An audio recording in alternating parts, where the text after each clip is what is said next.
Hello friends, प्रज्ञा home kitchen में आपका स्वागत है। आज हम बनाएंगे पनीर और प्याज का मोमोज, जो खाने में बहुत ही टेस्टी लगता और बनाने में बिल्कुल ही सिंपल है। हमने इसमें मसाले का उपयोग बिल्कुल भी नहीं किया, बहुत सरल और सिंपल तरीके से बनाया है हमने इसको, जो बच्चे बड़े सबको पसंद आ जाए। तो चलिए अब हम इसे बनाने की तैयारी कर लेते हैं। इसे बनाने के लिए हमने लिया है 200 ग्राम मैदा। अब हम इसमें ऐड करेंगे आधा छोटा चम्मच नमक और इसे अच्छी तरह से हाथों से मिला लेंगे। हमें इसे बहुत बढ़िया तरीके से मिलाना है। अब हम इसमें ऐड करेंगे पानी।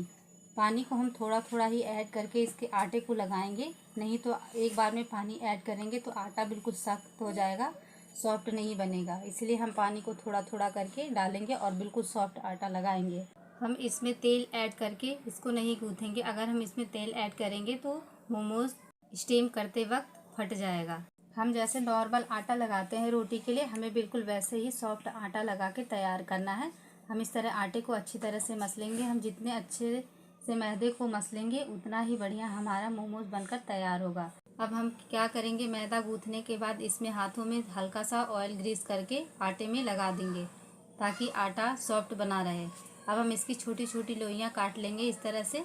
हम इसकी बड़ी लोइयाँ नहीं काटेंगे क्योंकि जब हम इस मोमोज़ को बनाएंगे तो स्टीम करेंगे तो इसकी साइज़ ऑलमोस्ट बड़ी हो जाएगी, इसीलिए हम इसे छोटा छोटा ही रखेंगे।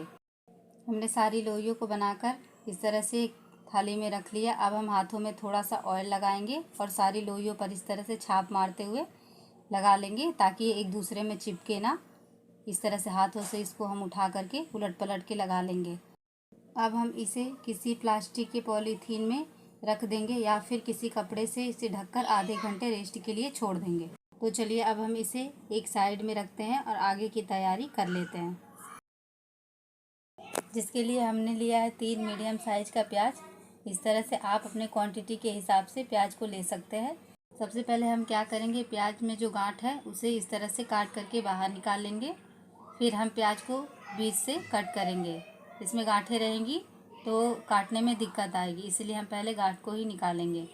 अब हम प्याज को इस तरह बीच में से फाड़ लेंगे और इसे पतले पतले स्लाइसेस में कट कर लेंगे। फिर हम इसे फाइनली चॉप करेंगे, बिल्कुल महीन महीन और पतला बारीक, ताकि मोमोज में इसका स्वाद बहुत ही अच्छे तरह से आए। आप लोग देख रहे हैं हमें प्याज को इसी तरह से बिल्कुल फाइन सारे प्याज को काट लिया है। आपको भी इसी तरह से प्याज को काटना है, बिल्कुल फाइन। अब हम एक थाली लेंगे जिसमें हम प्याज को इस तरह से पलट लेंगे। आप चाहे तो कोई गहरा बर्तन भी ले सकते हैं, पर हमने थाली का ही प्रयोग किया है। हम इसमें ऐड करेंगे 150 ग्राम पनीर। अब हम इसे हाथों की मदद से इस तरह से मैश करते हुए प्याज में डालेंगे और इसे अच्छी तरह से मिला लेंगे ताकि इसमें बिल्कुल भी गुठली ना रहे, नहीं तो हम जब इसे मैदे में भरेंगे तो मैदा हमारा फट जाएगा। इसीलिए हमें बहुत अच्छी तरह से इसको रगड़ कर मसलना है, क्योंकि प्याज भी हमारा पानी छोड़ेगा तो उससे हमें कोई भी दिक्कत नहीं आएगी। आप इसे ऐसे ही मैश करिएगा। अब हम इसमें ऐड करेंगे अजीनोमोटो, आधा छोटा चम्मच। इससे मोमोज में बहुत अच्छा फ्लेवर आता है। आप लोग देख रहे हैं इस तरह से हम ऐड करेंगे और इसमें ऐड करेंगे आधा छोटा चम्मच नमक। आप नमक अपने स्वाद के अनुसार ले सकते हैं। अब हम इसमें ऐड करेंगे आधी छोटी कटोरी रिफाइंड ऑयल। आप चाहे तो घी का भी इस्तेमाल कर सकते हैं, लेकिन हमने रिफाइंड ऑयल ही डाला। आप सरसों के तेल का यूज बिल्कुल भी मत करिएगा, इससे इसका स्वाद खराब हो जाएगा। तो चलिए अब हम मैदे को रेस्ट के लिए रखे थे उसको खोल लेते हैं। इस तरह से आप देख रहे हैं मैदा हमारा कितना बढ़िया फूला फूला सा हो गया है। अब इसकी सारी लोइयों को इस तरह से अलग कर लेंगे हाथों से।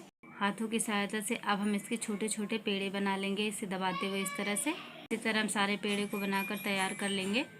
फिर हम इसे चकले बेलन की सहायता से बेलेंगे, या फिर आप किचन के प्लेटफॉर्म पर भी इसे बेल सकते हैं, या फिर आप उस चॉपर पर भी इसे बेल सकते हैं। हम एक प्लेट लेंगे और इसमें इस तरह से ऑयल लगाकर ग्रीस कर लेंगे। हमें अच्छी तरह से ऑयल लगाना ताकि हम मोमोज इसमें रखें तो वो चिपके ना। अब हम जो छोटे छोटे पेड़े बनाकर रखे थे उसे इस तरह से चॉपिंग बोर्ड पर बेल लेते हैं। आप चाहे तो चकले बेलन से भी बेल सकते हैं। अब हम इसमें मोमोज का जो स्टफिंग बना कर रखे थे उसे भरेंगे। इस तरह से हाथों से उठाएंगे और धीरे धीरे फोल्ड करते हुए घुमाते हुए हम इसे इस तरह से बनाएंगे। आप लोग देख रहे हैं हम इसे अंगूठे की मदद से एक दूसरे में इस तरह से मिलाते जाएंगे। सारे तरफ से घुमाते हुए इसे मिलाएंगे, तभी ये अच्छे से बनकर तैयार होगा। अगर ये सही से नहीं बना तो जब हम इसे स्टीम करेंगे तो ये फट जाएगा। इसीलिए हमें इसे अच्छी तरह से हाथों से दबा देना। आप लोग देख रहे हैं कितने अच्छे से बनकर तैयार हो गया है। अब हम इसे इसका दूसरा तरीका भी आपको बताएंगे। दोस्तों, जो दूसरा तरीका है वो मुझे भी नहीं आता, मेरे हस्बैंड को अच्छी तरह से आता है। हम आपको बस बता सकते हैं। इस तरह से आपको एक पूड़ी को उठाना है और इसमें स्टफिंग जो बना कर रखे थे पनीर का, इस तरह से भरेंगे और इसे दोनों किनारों को पकड़कर फोल्ड करेंगे। फिर उंगली की अंगूठी की सहायता से इसे इस तरह से आगे की तरफ फोल्ड करते हुए जाएंगे और इसके सिरे को इस तरह से मिला देंगे। आप लोग देख रहे हैं बिल्कुल पत्ते की तरह बनकर तैयार हुआ है। देखने में कितना अच्छा और सुंदर दिख रहा है, ये उतना खाने में भी टेस्टी है। आपने रेस्टोरेंट में या फिर मोमोज की ठेली पर देखे होंगे, ऐसे ही शेप में बनकर तैयार होता है मोमोज। तो चलिए अब हम इसे स्टीम कर लेते हैं। हमने गैस पर स्टीमर को चढ़ा दिया। अब हम इसमें हल्का सा ऑयल लगाएंगे और इसे इस तरह से ग्रीस करेंगे। अच्छे से ही ऑयल लगाना है, नहीं तो इसमें मोमोज चिपक जाएंगे। हमने सारे तरफ लगा लिए ऑयल को। अब हम इसमें मोमोज को रखेंगे जो हमने बना कर रखा हुआ है। आप चाहे तो इसमें स्टीम कर सकते हैं या फिर आपके पास दूसरा ऑप्शन भी है। आपने फरा और बफौरी का नाम तो सुना ही होगा। उसमें जो स्टीम करने का प्लेट होता है, आप उसमें भी स्टीम कर सकते हैं। इसे स्टीम करने के कई तरीके हैं, आप चाहे जिस हिसाब से स्टीम करना चाहे उस तरह से कर सकते हैं। आप लोग देख रहे हैं, हम आपको मोमोज को दिखा रहे हैं। अब हम जा रहे हैं स्टीमर में इसको रखने। हमने दोनों शेप का मोमोज आपको दिखा दिया है। आप चाहे जो शेप देकर इसे बना सकते हैं। हमने सारे मोमोज को बनाकर रख लिया। अब हम इसे स्टीम में रख लेंगे। अब हमने जो मोमोज बना कर रखा था, इसमें इस तरह से थोड़ी दूरी करके हम इसे रख देंगे ताकि एक दूसरे में चिपके ना।